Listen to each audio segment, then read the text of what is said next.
up on that dapper gentleman. This Sheriff Buford T. Justice again for house bar. Turns out nobody's coming. So you know what? We'll set up a roadblock. That's right. You come down to house bar. We forgot to tell you this. House bar coasters.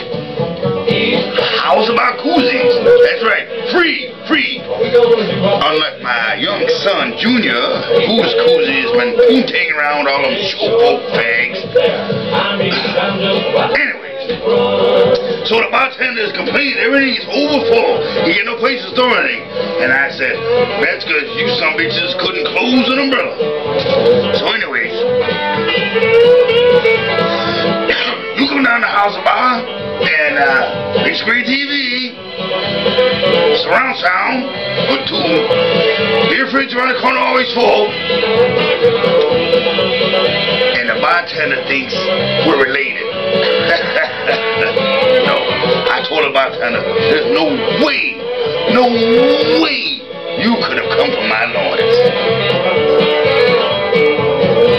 So the first thing I do, I go home, I'm gonna punch his mama right in the mouth. So anyway, you come down to House Bar, it's always a good time, and you know, always drink specials and stuff. So where's the kid? I gotta take a squirt.